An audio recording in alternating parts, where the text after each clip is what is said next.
chair of the Michigan Coalition for Human Rights.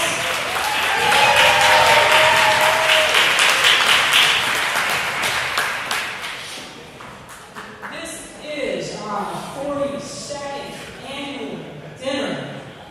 42 years.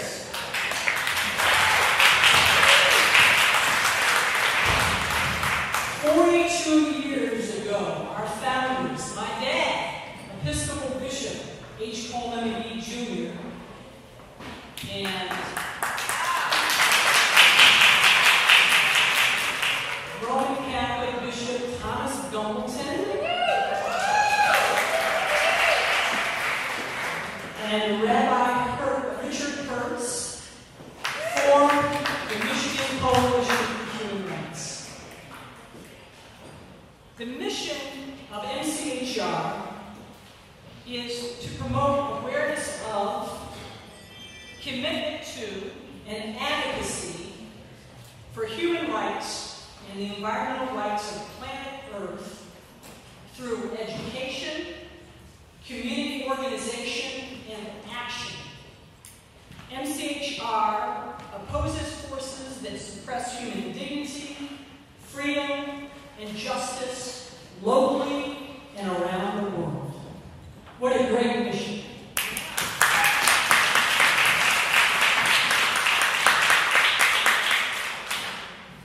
It's so amazing to be here with you tonight on this beautiful spring day. Couldn't be a better day for us to be here. And to be here with you after over 2 years not seeing each other in person and being here together. So I'm so happy to see so many familiar faces and so many people who are committed to MCHR's mission. The annual dinner is an evening where we reflect on what we have done in the past and work that is ahead of us. It's to celebrate the achievements of our honorees.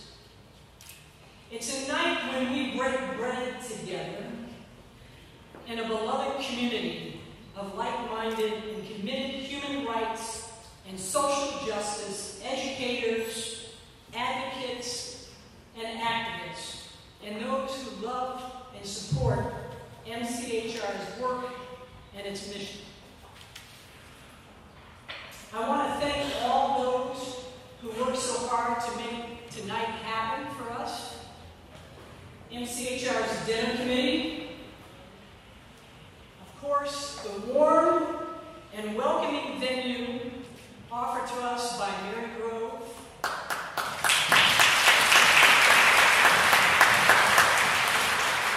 It's always so wonderful to be here.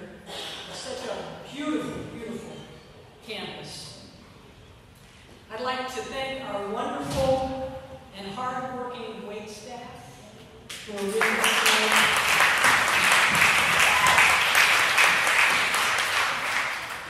I want to thank us the delicious food that's being provided by Lafayette Grande Catering Company that will be served soon. Hold tight. It's going to be delicious.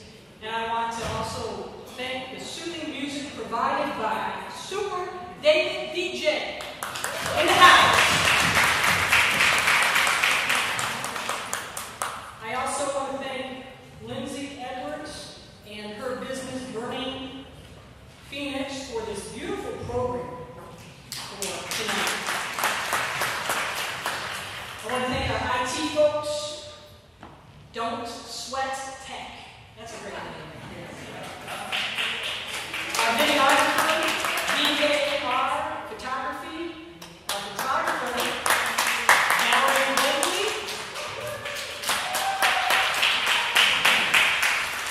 Of course, our wonderful sponsors for tonight's dinner. I'd like to thank Barbara Holly and Erica Jones for the beautiful centerpieces that are at our tables. And if you will notice, there's a beautiful mission statement that's at each individual's table. It states MCHR's mission statement, which we love so much, with the emblem of the universal human rights. And I'd like to thank them for putting that together. Please don't take those, but look at them.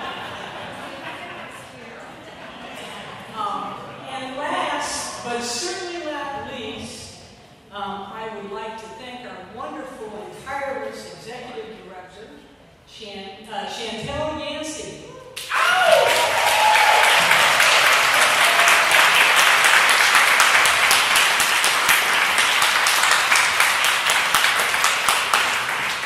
So I really can't say enough about Chantel. She started with us in 2018 as a part-time program director, and last year, during an extremely challenging time for everyone, she accepted a full-time position with MCHR as our executive director, which is something that is quite phenomenal. We haven't had one in over 10 years, and we're so happy to have her with us.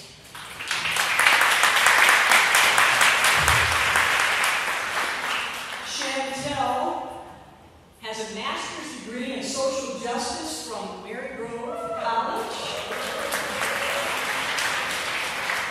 And she's also a PhD candidate, soon to get her degree in public policy and administration. Chantel's husband, Mark, is here with us tonight. Mark, would you stand, please? Because we know if somebody is wonderful as Chantel, you have to be equally as wonderful. And it's because of your support that she can do all the things she does for us. So we thank you for that. Chantel is really a very amazing human being. She has wonderful organizational and leadership skills. But most of all, Chantel has a heart full of grace and a soul generated by love. That's right.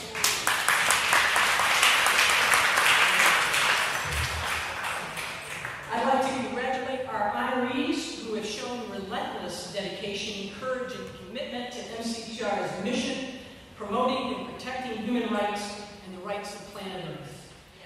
Michigan Liberation, Detroit Will Breathe, Youssef Shakur, and our beloved Dorothy Dewberry Aldrich.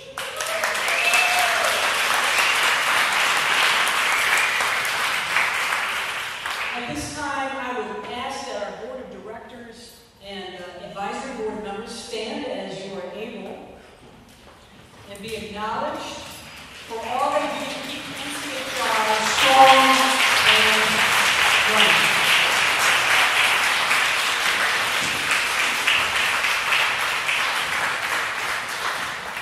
These board members represent a diverse group of human rights educators, advocates, and activists from different races, religions, national origins, sexual orientations, and identities, and socio-economic backgrounds. The board also represents different human rights organizations in our community. The difference in life experiences and collaboration is what makes MCHR vital and relevant.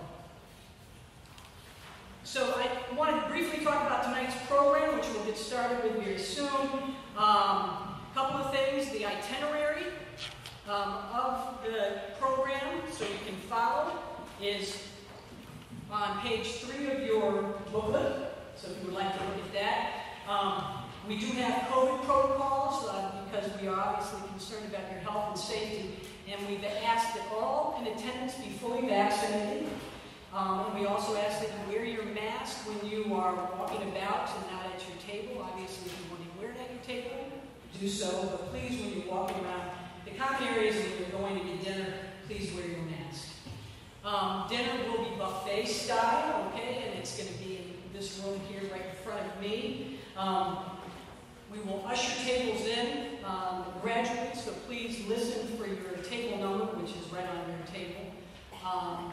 And go in when your number is called. We do have wine at the table, okay? So red wine is at every table.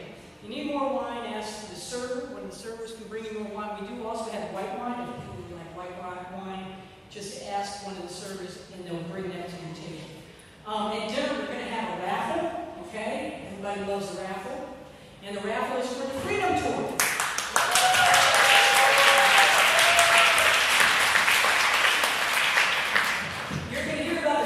But it's a tour where we take a bus full of high school students to the Deep South to educate them about the civil rights movement to have a raffle tonight, so at dinner, you will see board members and Freedom Tour students walking around with buckets and asking you to buy some tickets. One ticket is $10 and 3 tickets is $20. Quite a bargain.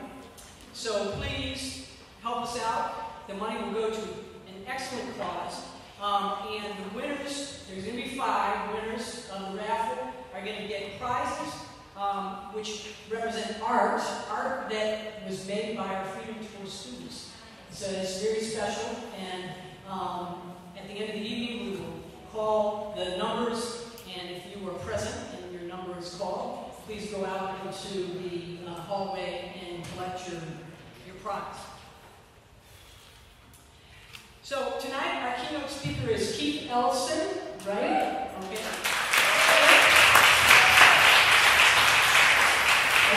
Attorney General for Minnesota. 2 weeks ago, we were informed by Mr. Ellison's staff that unfortunately he will not be able to physically attend today. We did notify everybody via email as soon as we learned this.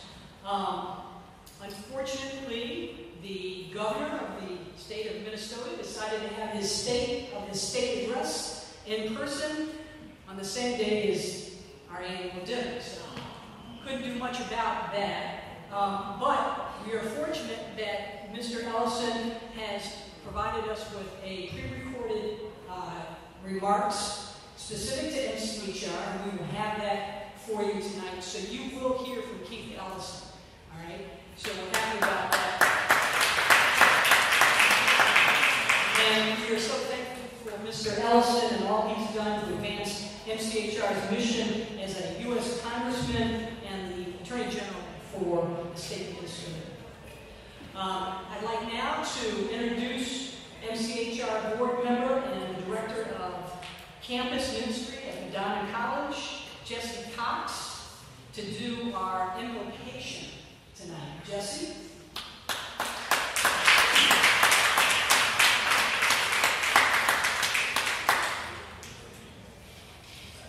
Okay. There's always a hiccup.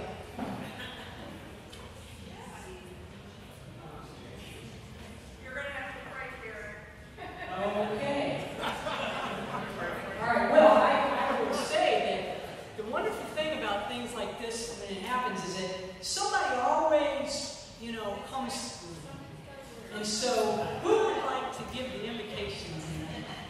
Chantel? Again, so wonderful to see everybody rejoice and enjoy.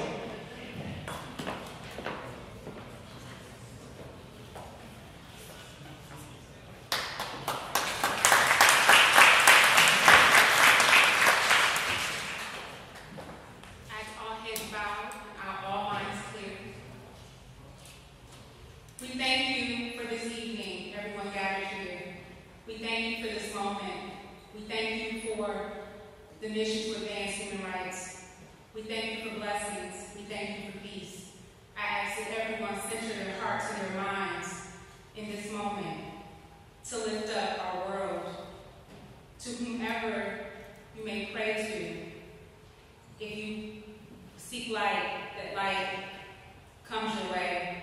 If you need blessings, that blessings are bestowed upon you. And I just ask that the food that we receive nourish our bodies, our minds, our spirits, and that we remain grounded and focused and committed to the work of human rights for all. Amen. I'm really glad that Chantel is here because I have a present for her.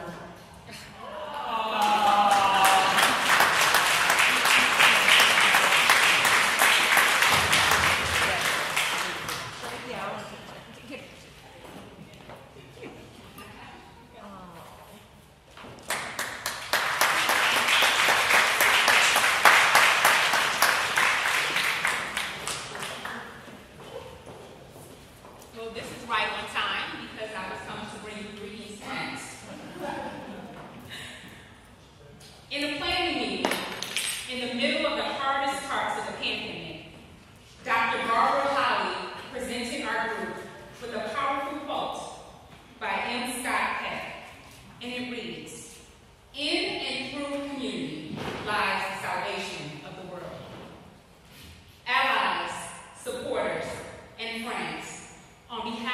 Michigan Coalition for Human Rights, I bring you greetings.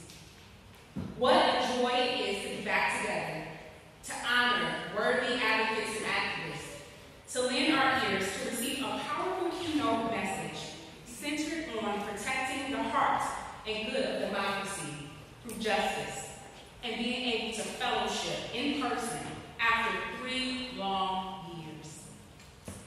Even at the height of the global pandemic, MCHR never wavered in our mission to promote awareness of, commitment to, and advocacy for human rights and the environmental rights of planet Earth through education, community organization, and action.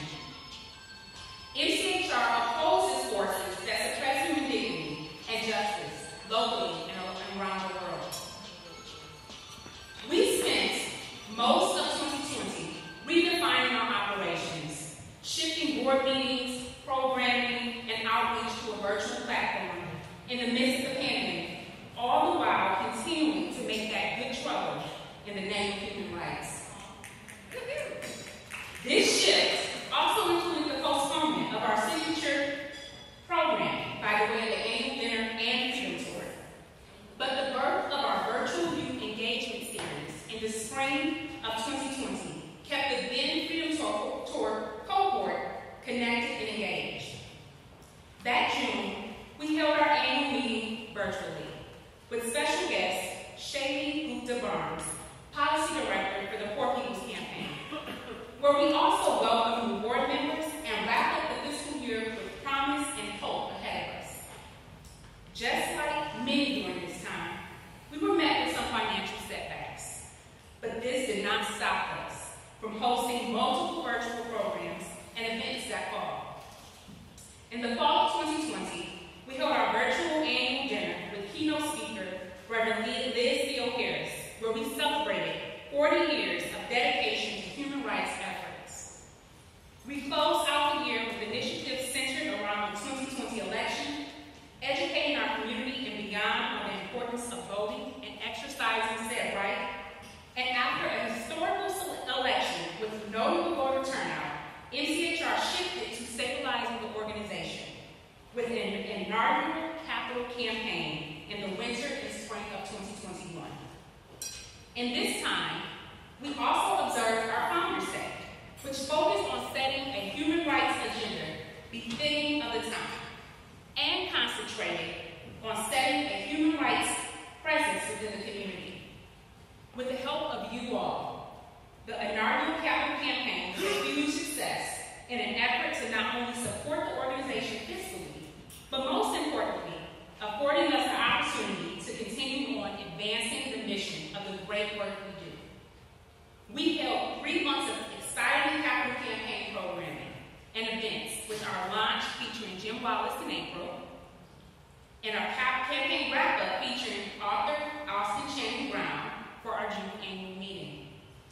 We wrapped up 2021 with more programming around the topics of mental health, environmental justice, immigration rights, voter suppression, and a press release announcing the 2022 Freedom Tour, which had been postponed for 2 years. We began 2022 optimistic and ready to do the work with a hybrid approach, eager to bring us back together as a community. Father Norm Thomas joined us for our Founders Day in January with a talk topic on dismantling racism, and was also our Bishop Coleman H. Jr. Champion of Justice honoree. The early months of 2022 included our preparation for the Freedom Tour, transit and disability advocacy programming, and excitingly preparing for this moment right now. And here we are, together again. Let's give ourselves a hand for pressing through to this moment.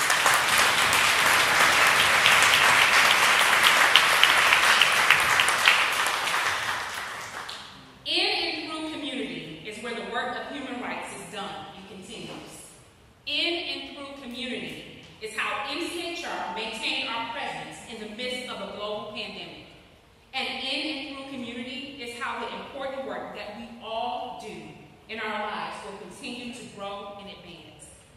Thanks to you all for all that you do in the name of human human rights, advocacy, education, and action. I am delighted to be with you this evening. Again, cheers to us.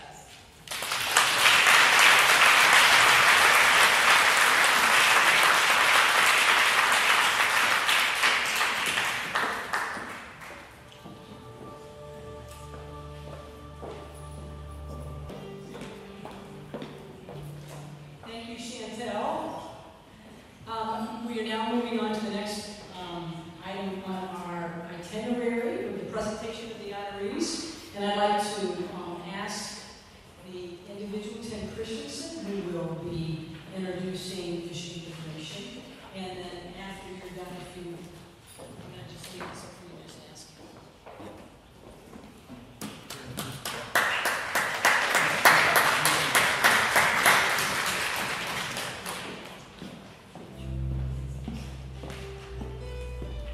Hey, good evening, everyone.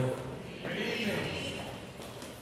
Grateful and very happy to be in this room with you all. Just want to, my name is Tim Christensen. I'm the Deputy Director of Michigan Liberation and Community Organizer, and I'm also a board member with Michigan Coalition of Human Rights. I was a young organizer back in 2019, court watching in 1200 Telegraph, Oakland County Circuit Court, where probably some of you all were there. And I was court watching. I don't know if you all know what that means. That's sitting in a court bench and watching how our criminal justice system works, keeping eyes and connecting with community members there. And Carrie Carrie McGee, board chair of MCHR, she was representing Barbara Hernandez, who's a juvenile lifer in Oakland County. I went up to her, I said, "We're trying to take on prosecutors in Oakland Wayne County." And she said, "Good, nice to meet you, and I think you're going to be in a meeting of ours." And ever since then, MCHR has been incredibly supportive of the work that Michigan Liberation is doing. If this is the first time you heard of us, we're a statewide organization working to end mass incarceration, transform the criminal justice system. We do that through leadership development, community organizing, directly impacting people. And in our young 3 or 4 years, we've been able to take on some of those prosecutors, get juvenile life resentenced. We've about to hold our 4th Black Mother's Day bailout. We're working to end cash bail. We're working to bring care, not criminalization, to those substance use, living with substance use and mental health. And the work continues, and I'm just grateful to be a part of this. There's a lot of hard days in community organizing, so it's nice to be celebrated and recognized every once in a while. I'm sure you all can relate to that, and I'm really grateful to be a part of this team. See table 21 and 13 over there. So I want to invite them up to come accept this award. So Ray, Nick, Ash, and everybody. We got 3 minutes, you all. We got 3 minutes. So 3 minutes to accept it. On behalf of MCHR, I'm presenting us the MCHR Criminal Justice Advocates Award, Michigan Liberation, Fighters Against Mass Incarceration, Advocates of Systemic Transformation, Legal System Mentors, and Justice Defenders. So here you go. Ready.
the legal system and also into our communities and uplift a lot of our leadership there. It's been an honor.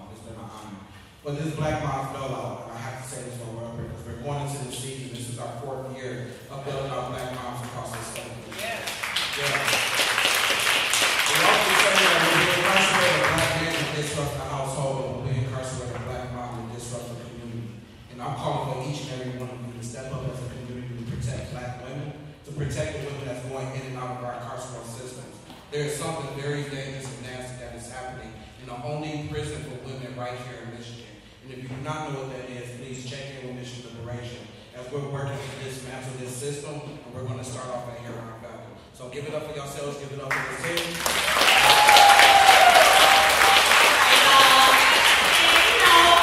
We like to offer Detroit hospitality, so we don't walk with the mic for the next honoree with a chant. We know that when we organize, we win. We know that organizing does not happen on even number of years when there's an election up, but it happens year round. It happens at the kitchen table, it happens at the barbecue, it happens in the schools, right? Because when we organize, we win. So we're going to do a little bit of call and response. I'm going to say something, you're going to repeat it, and that's how it goes, okay?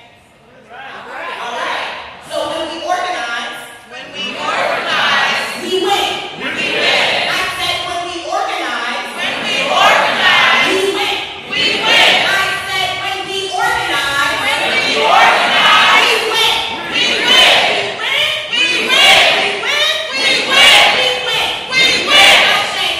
Keep organizing so we can win.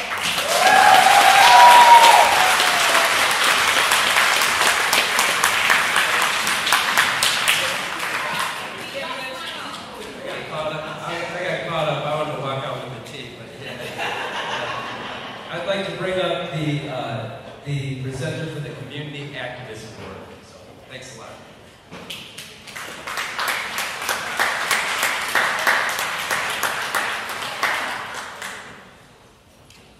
Good evening, everyone. How's everybody doing out there? Good to see faces again, right?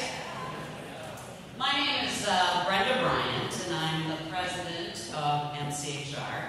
And I am so happy to present the Community Activist Award to Yusuf Bashi Shakur.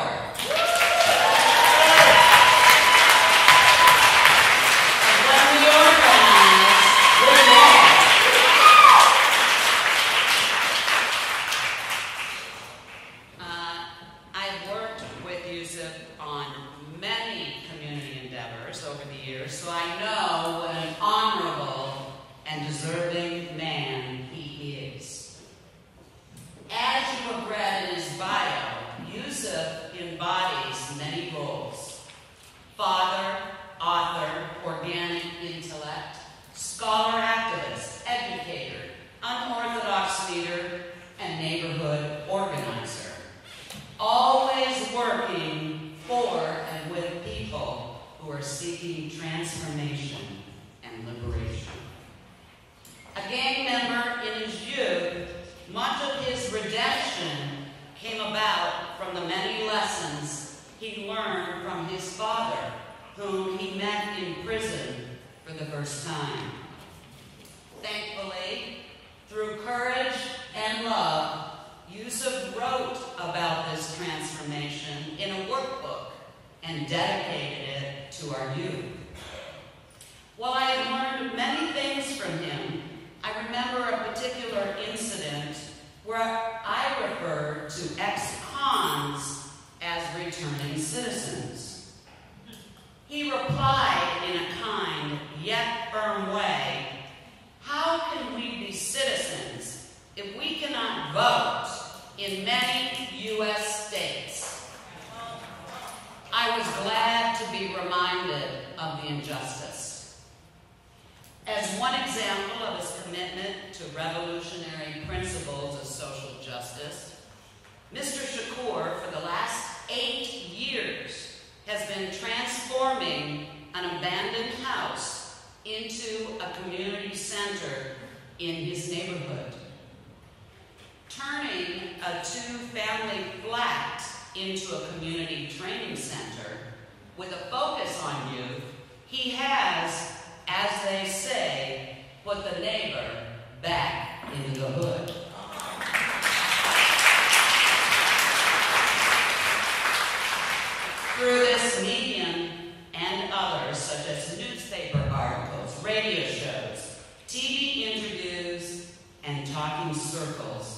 shares with us his experience and ideas about transformation, redemption, liberation, hope, and certainly how to make it a reality.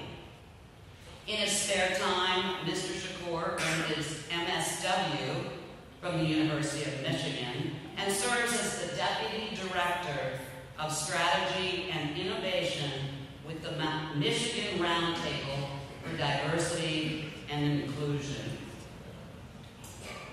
While Yusuf has received many awards, MCHR is hoping that with the giving of the Community of Activists Award, you will get to know him a little better, visit the community center, and support his work.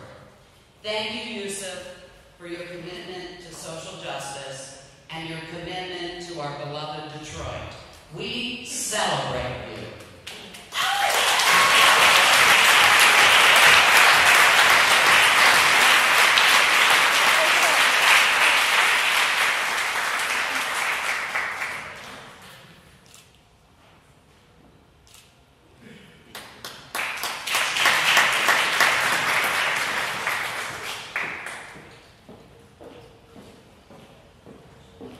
My name is Yusuf Shakur. I am the son of Ava Joe, who I dedicate this award to, which is my mother, who I lost on January 25th of this year. You see, when we talk about organizing and being an activist, you cannot be an activist and organizer if you don't go back in your own community. If you don't go back in your own self. Right, my mother taught me that. There was not a better activist, a better advocate I could ever have in my life. As a young man that get kicked out of every Detroit public school, she was always there, advocating, fighting, showing up. My mother retired 6 years ago. She worked even harder, not for herself, for others. Providing them food, providing them a place to stay. I remember walking in this door and the lady like, oh, look like Ava. Like, that's my mother. And she's like, yeah, she helped us get our COVID test. You know, she done so much, right? And there's so many mothers and fathers that's like that. But my mother was that, right? Besides my revolutionary politics that I embraced, my mother has been the pinnacle of my life, how to go back in my community and be able to serve. Most folks don't know, my life began right down the street on Indiana, where my auntie lived. So my life has been part of Detroit and part of the nature of oppression. But that oppression that my mother suffered and experienced is in her victimhood that she found her womanhood. And it's in her victimhood that she taught me how to go and find my manhood out of my victimhood. To stand on the block that has been left and forgotten. And one of her last words she told me, and it was joking, I'm going to leave my house to you, because I know you don't like me before hospital, like I don't like them motherfuckers, and I know you're going to sell it to them. Thank you.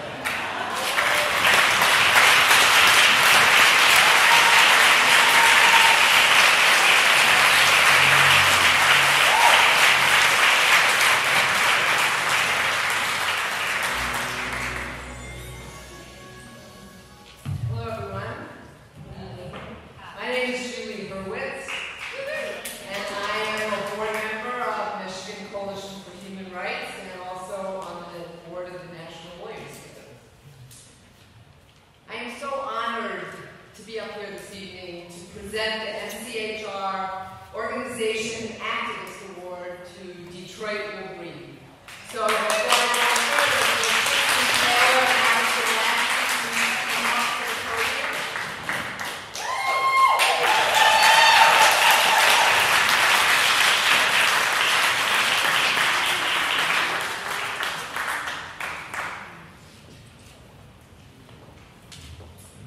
Detroit Will Breathe. I don't think there's anyone in this room at this point who does not know or has not heard of Detroit Will Breathe, DWB. This is a militant youth youth-led organization formed in the streets of Detroit in June of 2020 after the protests took over the streets in the aftermath of the murders of George Floyd and Breonna Taylor, in the midst of an international movement in defense of all Black and brown life.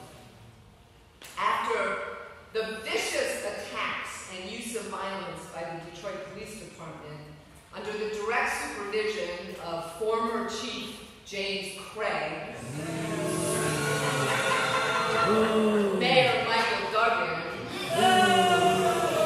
Detroit Will Breathe emerged as a powerful organization of resistance and militance in our city. Although still a relatively young organization, as I said earlier, there's likely no one in this room who has not by now heard of the amazing work that has been done and continues to be done by DWB. I just want to read from DWB's own articles of incorporation, and the reason I want to do it is you'll learn in a minute. The purpose of Detroit Will Breathe is to promote social welfare, including but not limited to the use of militant resistance and mass collective actions achieving meaningful local reforms and opposing any and all forms of police brutality, systemic racism, and exploitation across the country and globally. As we have seen, DWB has more than lived up to its mission over the past 2.5 years. And the reason I'm familiar with its article of incorporation is that not only do I have the honor of presenting this award to DWB, but I have the privilege of representing them as part of the National Lawyers Guild team, along with my partner Bill Goodman and other Guild lawyers Jack Schultz, Amanda Gannon, Sean Riddell, Melissa Brown, and the phenomenal lawyers from the Detroit Justice Center, Nancy Parker, Rubina Mustafa, and Joe McGuire. In the case of Detroit Will Breathe et al. Versus the City of Detroit et al.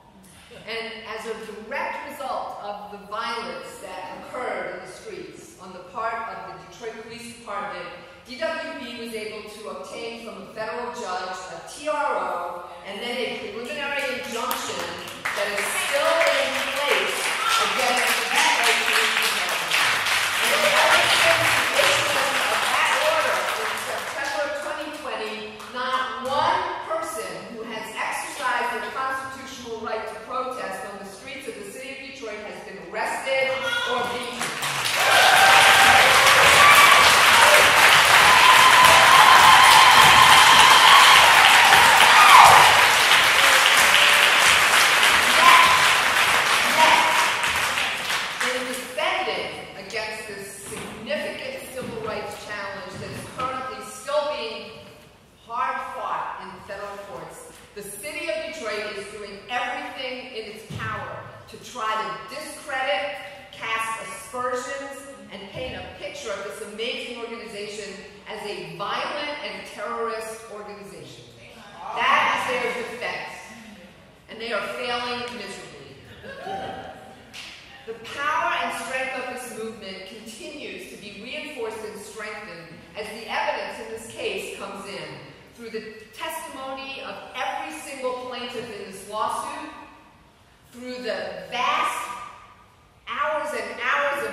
The credibility and the integrity of this movement is being exposed, as is the violence and the unlawfulness of the Detroit Police Department.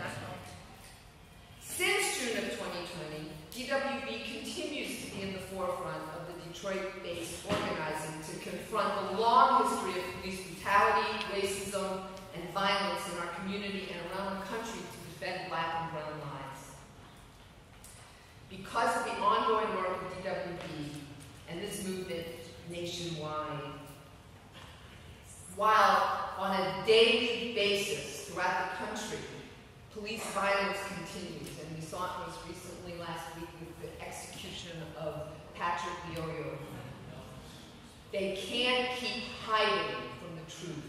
Now, it's more transparent than ever, and because of the organizing and mobilizing on the parts of groups like DWB, that continues, the movement continues to grow, and at some point, we will be able to abolish what we now know as the origins of legislative policing in this country.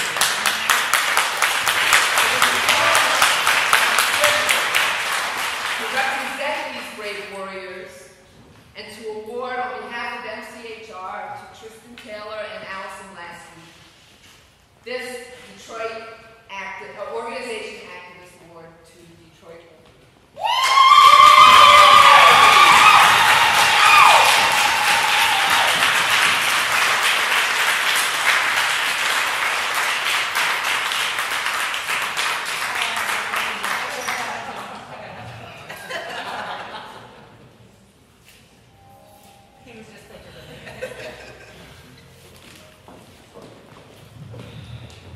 First off, thank you for that wonderful introduction. I'm really happy to accept the award on the day that other really good troublemakers are accepting awards too. We certainly played, I want a special shout out to Mission Liberation, Lisa Buster, who really provided a lot of support for the work of the community. And in my opinion, showed how we can accomplish so much more together than apart. And we can do that on a principle basis. That means even if we have differences, we're able to reconcile those or find ways to move forward together. Unfortunately, for Patrick Leola, Biden's America is no more safe than Trump's. The fact that we have Governor Whitmore and Dana Nessel does not mean that justice is any more swift for him either. And I say that because far too often, and I know this struggle, especially for a lot of people, been a long struggle. We compromise not just because we're tired, but because we are eager to say we won. But unfortunately, we too often let our victories overshadow our mistakes and our weaknesses. Did you know, for example, that in most African countries, people are instructed when you're pulled over by the police to get out of the car immediately? So for Patrick, who was a refugee from Congo, or the Republic of Congo, he in all likelihood was following what he had been instructed to do his whole life, and he paid the price for it. What that means is that we have to understand that the fight for liberation is a fight that has to be won not only in the streets, but a fight that has to be won on the basis of independent political activity of the working class and oppressed. And I'll shut up because I can go on forever, and I apologize, but I want to say this very plainly. Far too often we've compromised for a Democratic Party that, when in critical moments, continue to fail not only the people of Detroit, but the oppressed and working class, not only of this nation, but across the globe. And we just have to stop. We just have to stop being fodder for that cannon of inequality. Because in Biden's America, he lets you know he loves capitalism and he loves police. And that's why he funds voting. But too often, the organizing that we could have done, that we needed to do in Detroit, was given, including resources, materials, sweat, to politicians who don't deserve it, who in every moment turn their back behind us. We have to stop doing that. But more than that, and this is a request, I have to ask this. When there are young people, I'm not one of them, I'm an inferior substitute for Nakia, who is a young person. Ask for space and ask for support to chart our way to freedom independently. Not only should you allow that space to be made, but you really should support it. And you should stop. I'm going to say stop prioritizing effort and resources to politicians and political parties who continue to fail us, and invest in the people themselves directly and all the ways they are trying to manifest freedom. Because King said that we will not be satisfied so long as the Negroes in the South can't vote and the Negroes in the North have nothing which to vote for. That has to be our vow. And let us continue in this fight.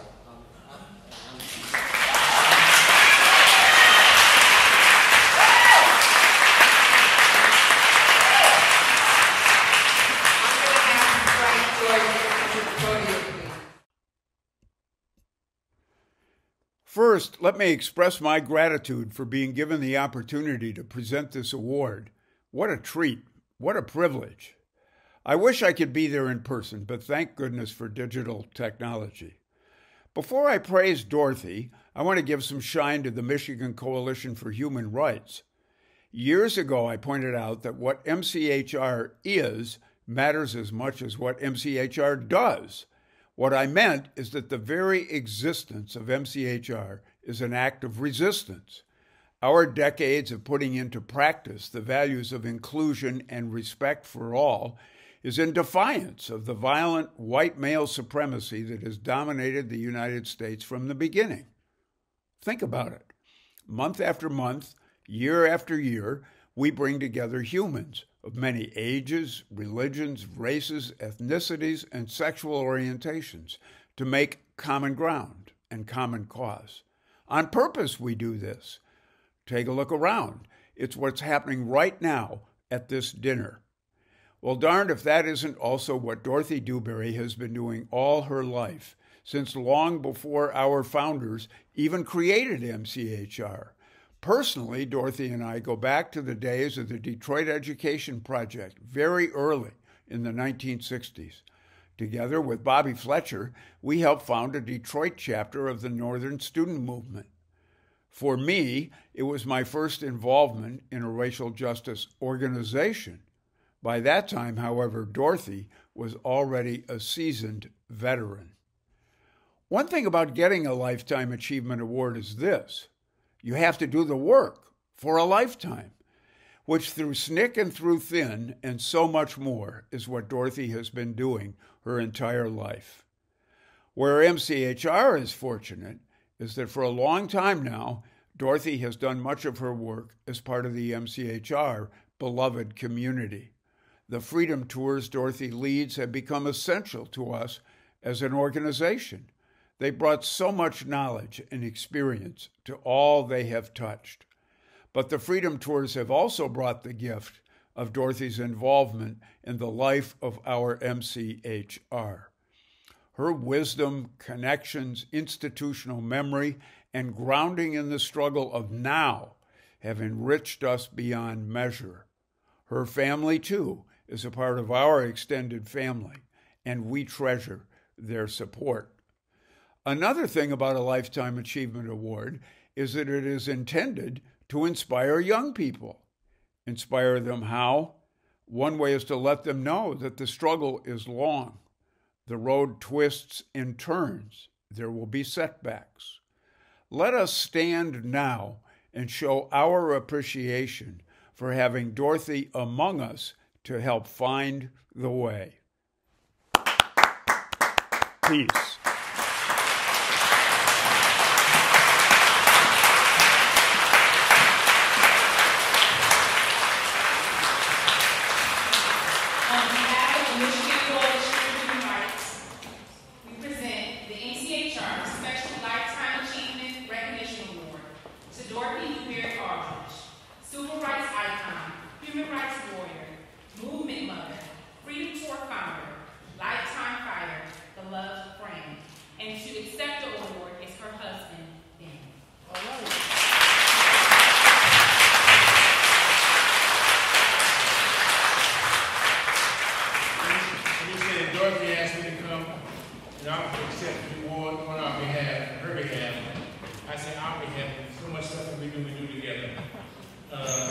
This goes a long way back. Just a little bit of history. My grandmother worked with Harriet Tubman, Ivy Wells Barnett, and Mary Trish Terrell. My aunt Dorothy Height, as you know, is president of the National Council of Negro Women. She was also the ghostwriter for Marcus Garvey. So our family's been in this struggle since at least 1895, for sure. Amen.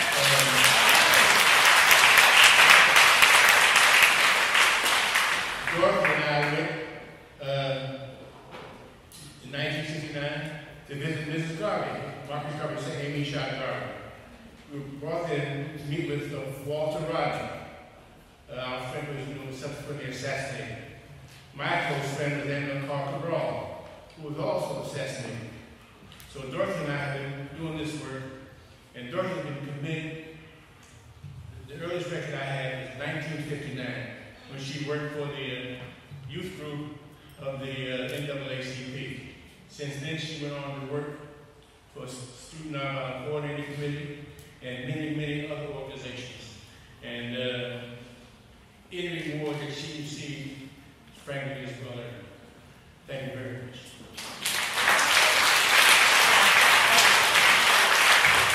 So, again, I want to thank you so much for accepting the award for your wife. We're sorry that she couldn't be with us tonight. Please give her our love, our admiration, and our respect. We also would like to give an additional memento to her, which is a picture of Dorothy and the Freedom Tour Gang from 2016, and it's been signed by board members. Please give this to her as well. Thank you so much. Can I get a photo all three of you? Let me just say how very much Dorothy loves MCHR. You totally put into the organization. Totally. Here. Thank you. Let me get a picture of the three of you.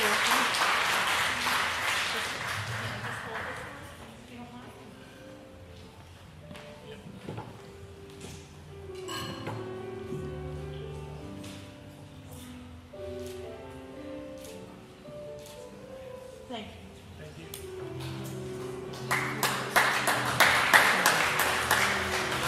Just say this is a special day for me because not only have I been married more than 50 years, but the person for John Hardy over there, John Smith, is my longest serving friend. We have been friends in the movement Student Nonviolent Coordinating Committee since August of 1960.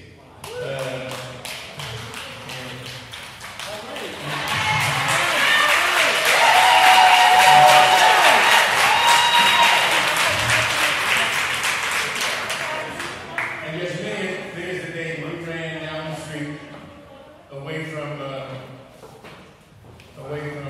people who made us ill. This is my friend for 60 years. 61 years.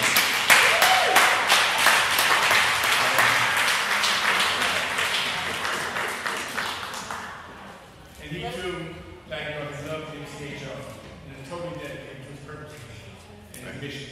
Thanks. Thank you. Thank you very much. Okay. So, Dorothy couldn't be with us tonight, but she's virtually with us, and so I thought it would be nice to turn the camera around so Dorothy could see us all, and people could say, "We love you, Dorothy!"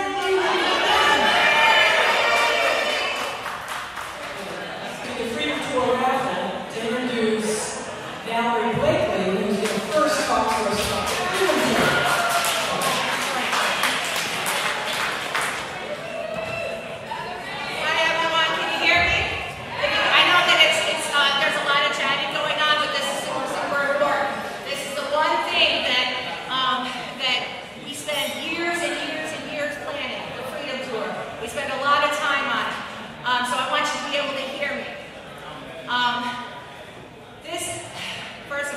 Enough money out of this room to send a kid on a Freedom Tour, which is about $1,500. Thank you. The money that you contribute changes lives. And if we look forward in time, these kids, they leave off the Freedom Tour ready to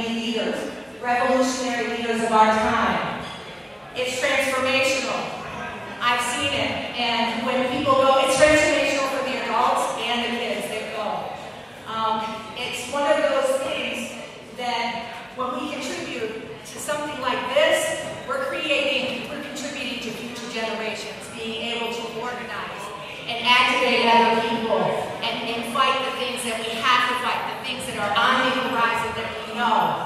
At the Freedom Tour, we train leaders, and you all contributed to that tonight, and we thank you.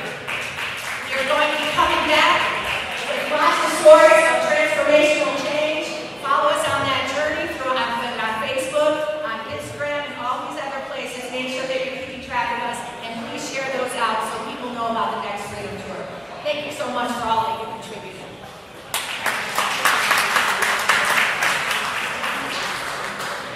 So real quickly, we have tonight one of the Freedom Tour students from 2013, Michael Reynolds, who would like to do a little testimonial about the Freedom Tour. Very quickly, Michael also referred to as the mayor, because he's a really excellent speaker. Anyhow, come on up, Michael. Hey, how y'all doing?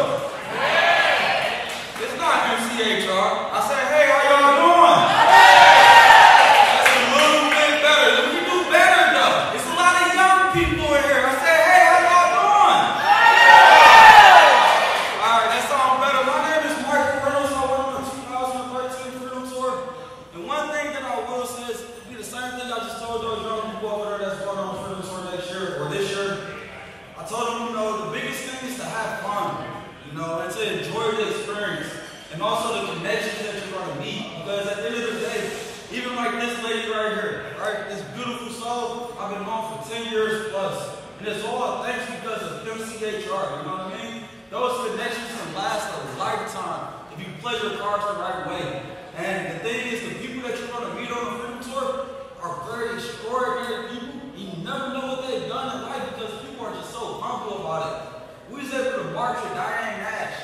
You know, we was able to walk across the bridge in Selma. You know, and all of the great things that we did, I was able to come home and actually put those tools to work in my community and actually do something, you know what I mean? It inspired me so much that I said, you know, I could be the president of the United States if I want to. You know what I mean? I got the chance to actually advise President Obama twice. I've been on the governor's committee for 3.5 years, advising the governor on juvenile justice matters and things of that nature. And I was actually able to get to my community and hit the ground running.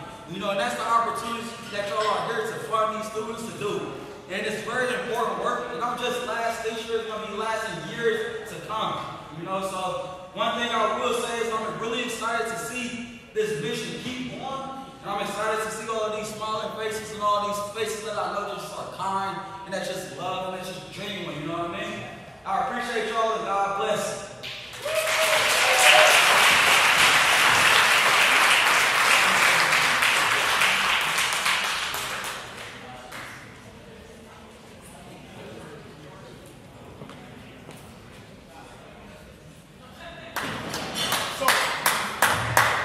Good afternoon again.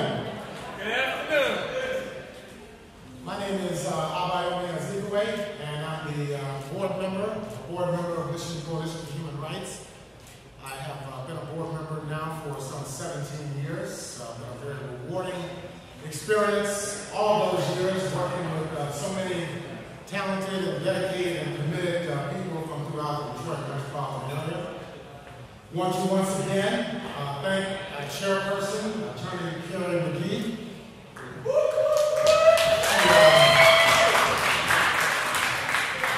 Has and will continue to do a wonderful job in guiding this organization. Also want to thank once again our awardees for this year.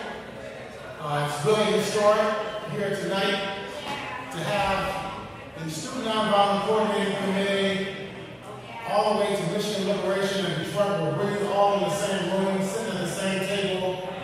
It's really a historic experience. Mission Coalition for Human Rights has been in existence now for 42 years. And it's so wonderful to have all of you here this afternoon. This is our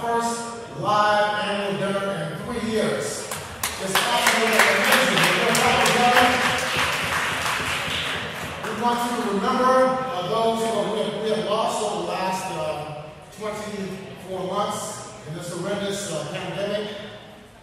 But we have maintained the organization. We have maintained our vision and our thrust. And we're going to continue to do so because we have so many issues we need to address, particularly in 2022 and going forward as well. I want to introduce our keynote speaker for this evening, Attorney General of the state of Minnesota, Keith Ellison. I knew Keith Ellison many years ago when he was a young student at Wayne State University back in the early 1980s. He left the state of Michigan, went to the state of Minnesota where he went to law school at the University of Minnesota. He graduated in 1990. He entered into state legislative politics for a number of years. He was elected then, of course, to the United States Congress, being the first Muslim who, in fact, was inaugurated into the United States Congress. He was sworn in on the Quran, a very historic moment. He has been Attorney General in the state of Minnesota now for several years. And of course, we remember the great job that he carried out in bringing about the prosecution of those 4 cops who brutally murdered George Floyd in the street on May 25th of 2020. We're deeply indebted to him for his persistence. I'm sure there was a lot of pressure on him to back off, but he refused to back off, and we really appreciate Ellison. Keith Ellison today is in the state of Minnesota attending the state address, but we do have a recorded message from him. So I want to introduce, once again, Attorney General of the state of Minnesota, Keith Ellison.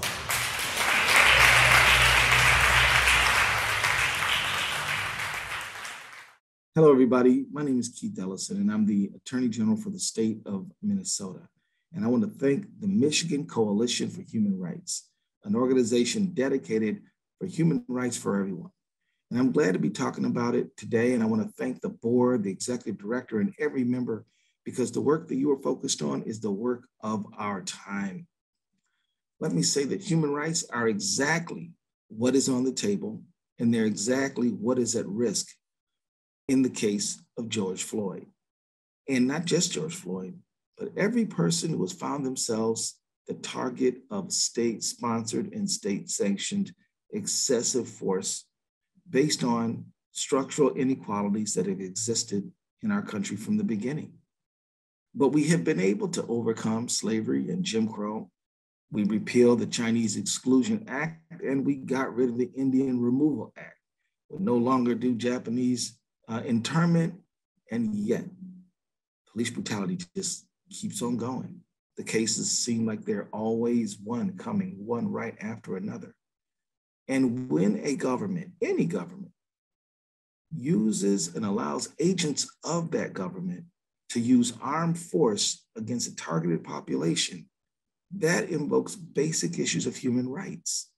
That's when we're talking about human rights, the issue of impunity, and whether or not we have a fair and equal society.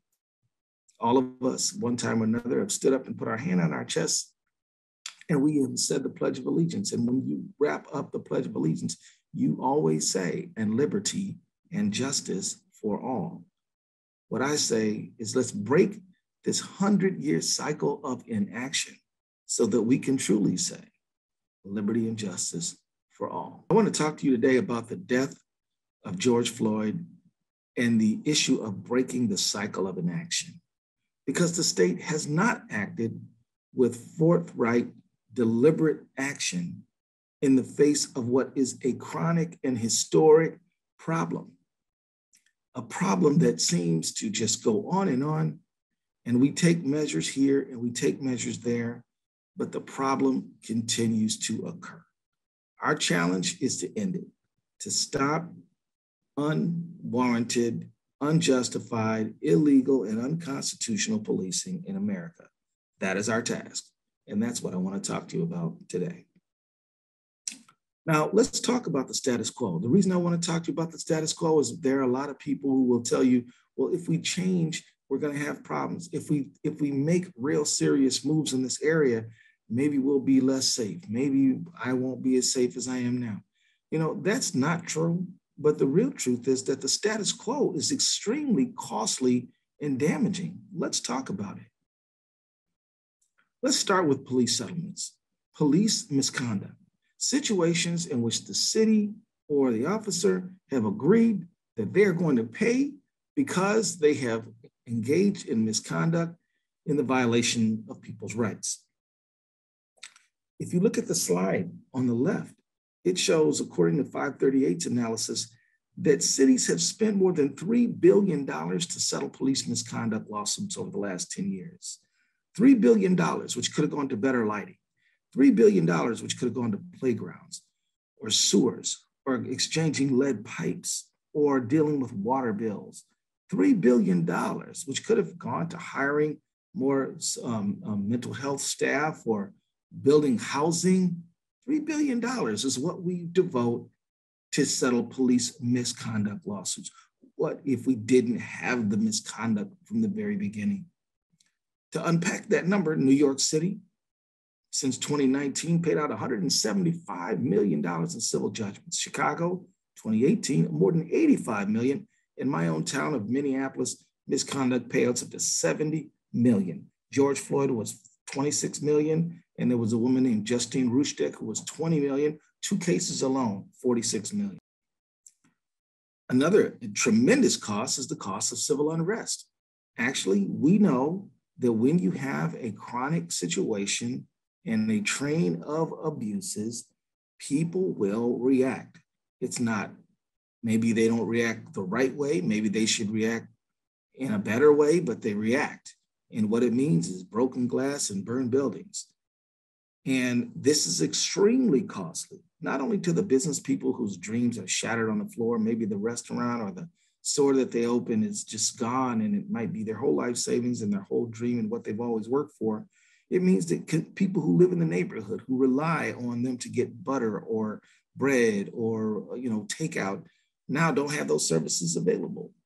In the Twin Cities, we know that about $500+ million in damages in the Twin Cities in the aftermath of George Floyd, in a predictable cycle of civil unrest.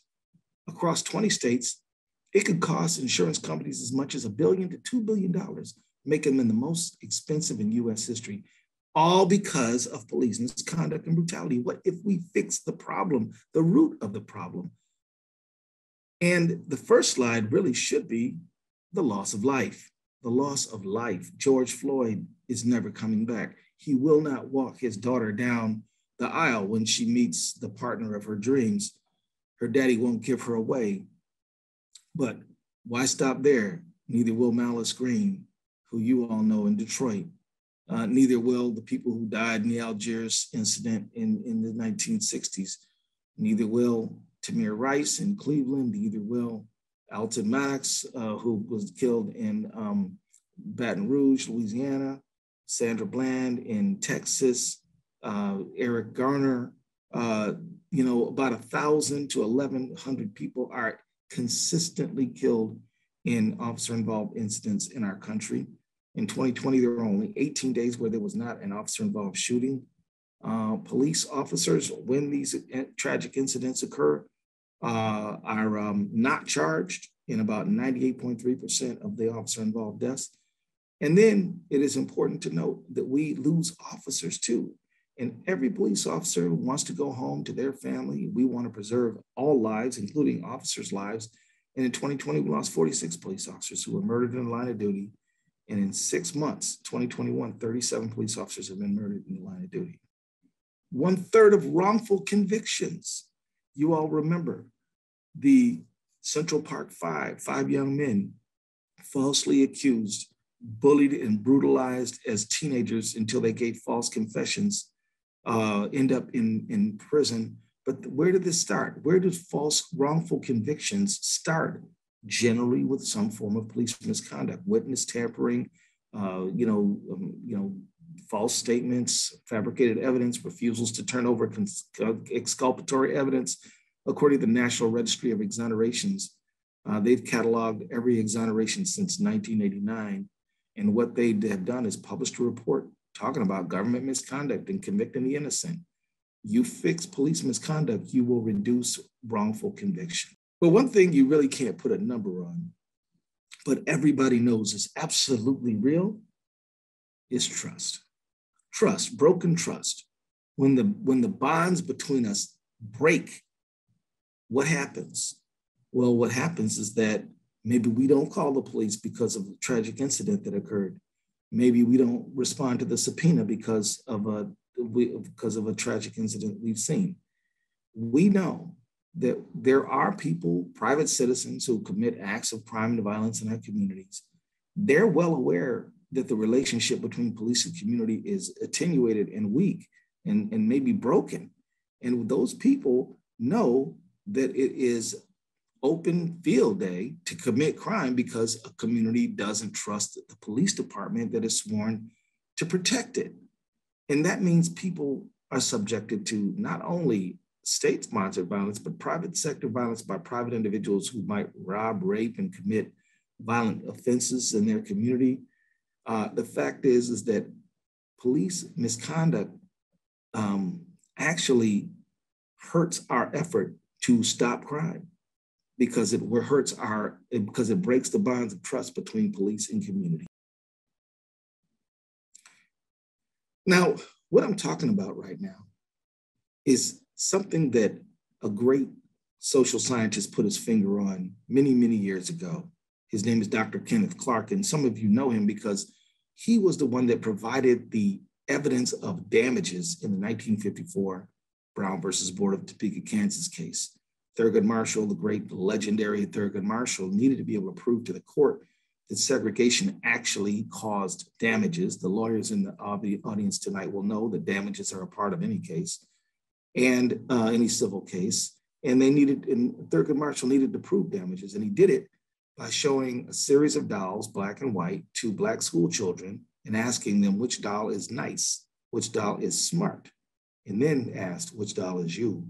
And the children consistently identified favorable traits to the white dolls and generally identified the black doll as themselves. And as a result of this, the Thurgood Marshall was able to prove that segregation actually damaged the self-esteem and of Black school children. Now, many years later, he came to testify in front of the Kerner Commission, which is a commission designed to focus on the causes of urban unrest in the 1960s. And this was commissioned by President Lyndon Baines Johnson.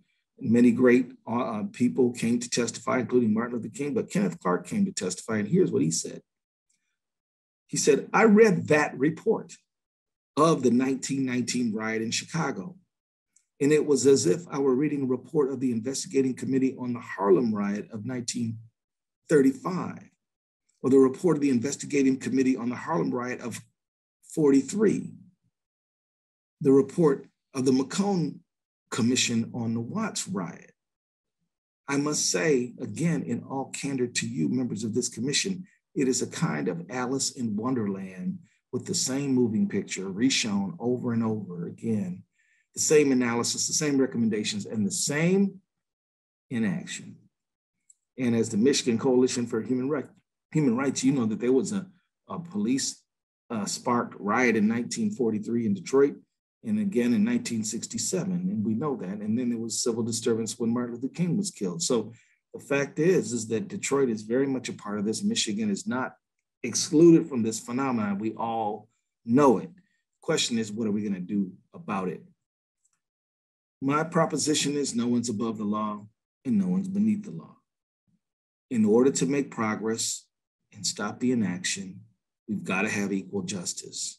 And that means prosecutors like me, as the Attorney General for the state of Minnesota, have to prosecute crime, whoever does it, whether they have a badge or not. And if they have a badge, in fact, there might be a heightened degree of expectation that they will uphold the law.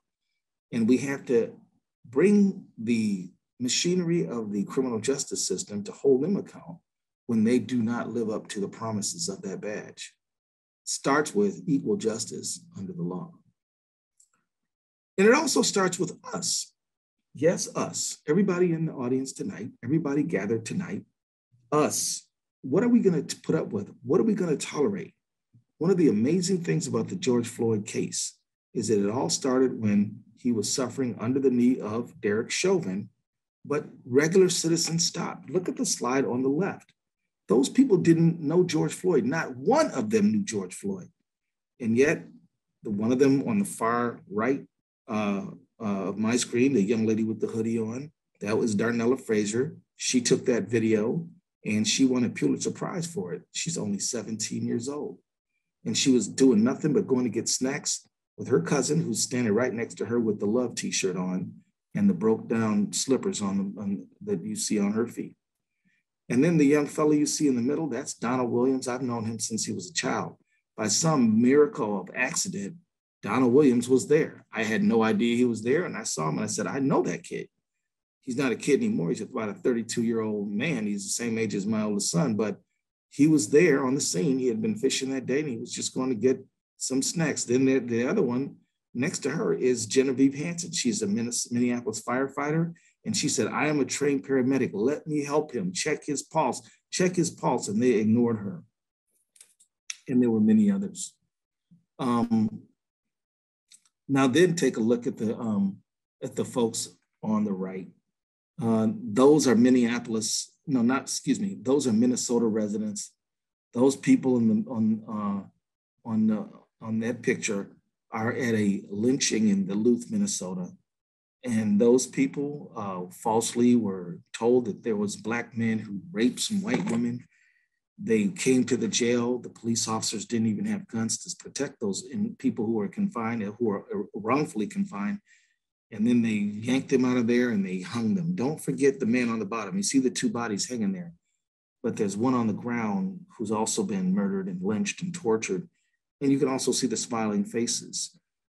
I believe that Americans of all colors, all cultures, and all faiths want a different America. We want to leave the 1920 where lynching was common and come into a new future where everybody can expect equal protection of the law. The inequality of the 1920s was enforced by the men who you see standing there smiling for the camera. And the modicum of accountability and the hope for justice was established by the people you see on the left, which, by the way, was a very multicultural, multicolored crowd.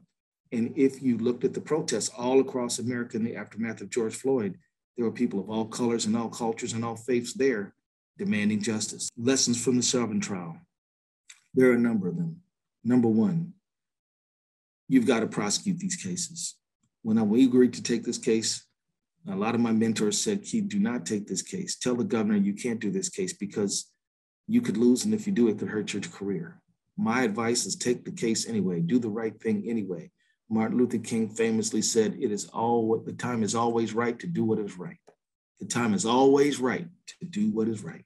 Step up, take a chance, and do your best. Build a big team. Call on the community. Use the witnesses who know what happened and were there. Of course, use the video, but don't only rely on the video. Get to the truth. On the other side of holding folks accountable is a better society. These folks, as I said, they didn't know George Floyd. They were the best example of the Good Samaritan in the Bible that I've ever seen. My brother is a Baptist minister. His church is Church of the New Covenant Baptist, right there on Puritan. And his name is Reverend Brian Ellison. He's also a lawyer. And I told Brian and I were one day talking about this photo, and he said, let me see all the pictures. And he said, man, there's Black folks there. There's plenty of white folks there. So there's some Hmong people there, Asian people. And the cops were multicultural too. 2 white, 1 Asian, 1 Black. And yet the injustice. The fact is that as a community, if we demand a different world, we will get one. But we've just got to be very committed because we have a very entrenched system that it will not change easily. This case exposed hidden realities. One of the biggest is that the American people do not like state-sponsored violence. Neither do the people of the world. Another hidden reality that I'd like you to know is the first information that the city of Minneapolis issued regarding the death of George Floyd is that he died in a medical emergency. Excuse me, a medical emergency? 9 minutes and 29 seconds under the knee of Derek Chauvin and his accomplices. It showed hidden realities. Another hidden reality is 14 Minneapolis police signed an open letter to the community denouncing Derek Chauvin and promising to work with community. A lot of people may not know that there are a lot of police officers out here who do not agree with this situation. They want a better situation. Imagine being the partner of somebody who jumps out of the car and beats the crap out of people with very little to no evidence. And usually they have a certain thing in common, like they're people of color or they're low income or they're homeless or they might be gay people or whatever. Would you want to work with that person? Well, neither do the officers who are stuck with them. But Derek Chauvin had 18 prior excessive force complaints. What does that mean? It means that Derek Chauvin was allowed to be brutal, but we can't allow it anymore. It's time for change. The world looked at it, the global impact from Buenos Aires to Brisbane, from Cardiff to Cape Town, from Dakar to Dublin, all over the world. I was in Medellin, Colombia, and they had murals of George Floyd. I was in Lisbon, Portugal, same thing. You can see right there, Justicia para George Floyd. That is in the Spanish-speaking world, but it was all over the globe. The world understands excessive force by a state actor. We need to come to grips with it, and we need to bring it to an end. And here you see Derek Chauvin being escorted off after the conviction. I can tell you, I honestly did not know he was going to be convicted. People said, "Did you know?" No, I didn't know. I was always thinking that things could go the wrong way until the judge read the 3 verdicts: guilty second-degree murder, guilty of third-degree murder, guilty of manslaughter. But one case doesn't change everything. We need legislation, we need municipal action, we need state action, we need administrative action in the police department level. We need police federations who say, you know what, yeah, we're here to protect our members and represent our members, but people who disgrace the badge, we're not going to be standing with those people. And just like the crowd that called for George Floyd's protection was multicultural, and just like the officers were multicultural, so was the prosecution team. We had people from all walks of life: Black, white, Latino, Asian, straight, gay, people who were born here, people who immigrated. We had the whole human family. And the whole human family is what it's going to take to get justice. We need to hold criminal behavior, no matter who commits it, we need to hold those people accountable. Not without justice, not without mercy, not without due process, but we've got to hold them accountable, whether they have a badge or not. We have got to fire police officers who violate rules. Derek Chauvin, if he got fired after his 12th excessive force complaint, the world would be better off, and so would he. So would he.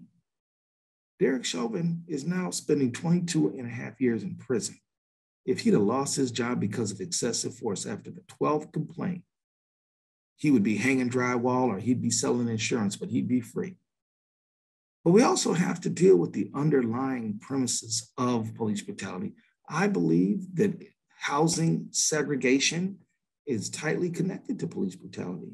It's why we have it in some cases, because wealthier parts of town employ the police department to keep the quote unquote undesirable people in their place. We've got to come to grips with that. We've got to deal with the wealth disparities. We've got to deal with educational disparities and so much more.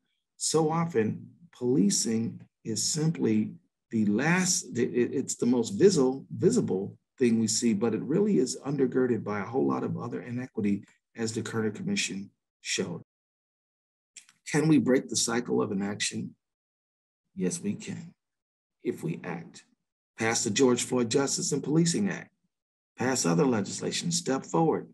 Support officers who want to do the right thing and believe that policing should be a real public service, not a way just to corral certain populations into compliance.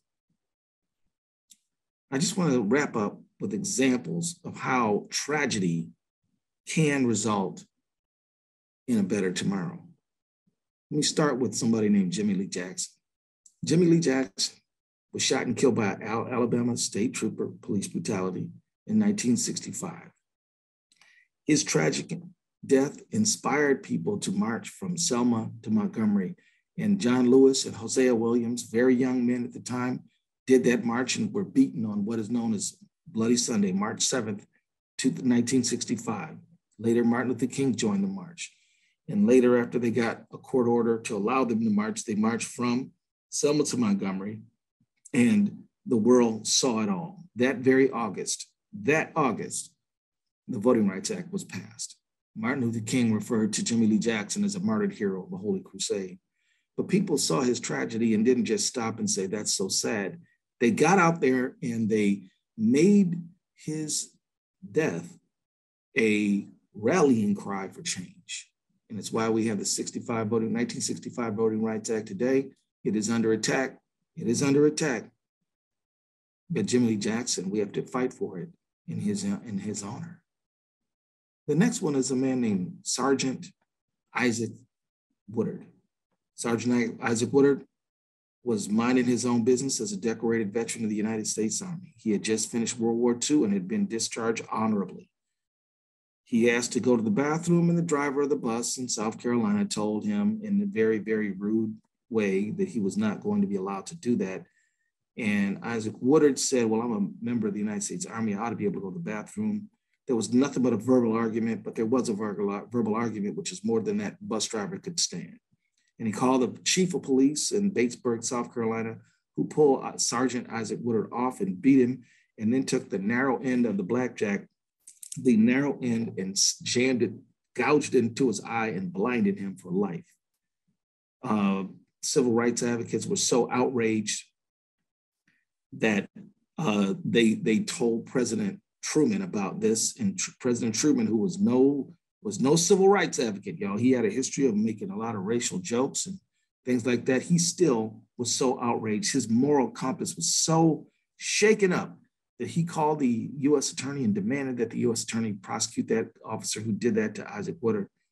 And that the judge who presided in that case was so appalled by the substandard justice, quote unquote, justice that was meted out, that he was inspired.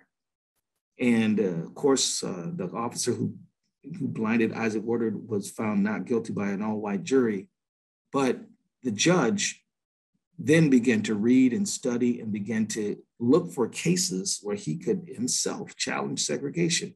And he wrote a dissenting opinion in a case called Elliott versus Griggs, in which he said segregation in schools was per se unconstitutional. And that case, that very case, was a companion case in the Brown versus Board of Education case. And that case, that dissent became the majority opinion in Brown and desegregated our schools, which sadly are being allowed to resegregate. But the point is, people acted, people moved out, people did things that were meaningful and important to change the country. This kind of resolve is what we need now. This kind of resolve is what we need now. Let's save lives. Let's save people and not have 1,000 people die at the hands of police every day. Let's not pay out millions and millions of dollars in judgments. Let's not see the spark of civil unrest, burn out of control so that we're spending literally millions, maybe billions in property damage. Let's get to the other side of this by meaningful change. And that starts with each one of us.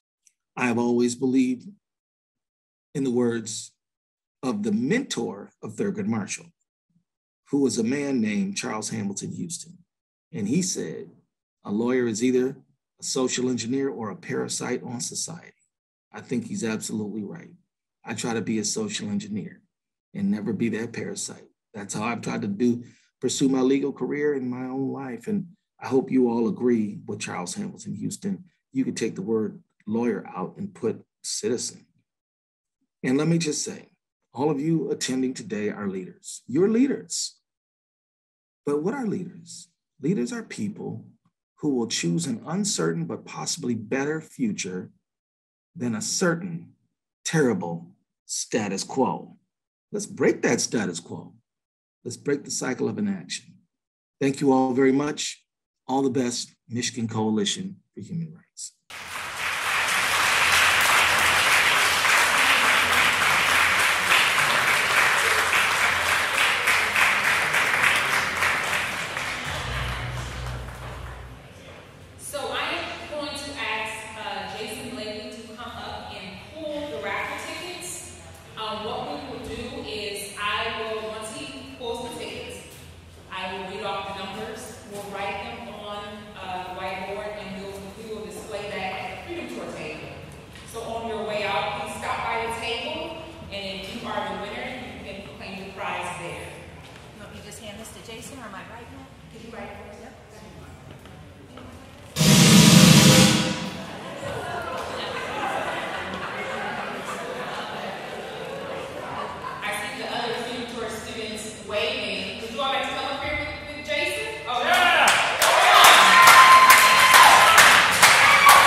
Again, we have the MCHR Freedom Tour table.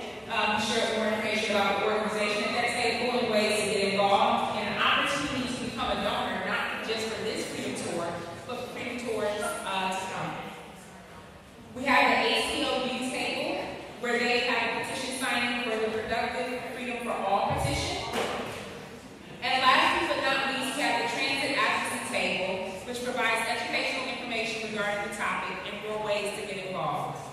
Again, each of these are a call to action, and we urge you to visit them on your way out.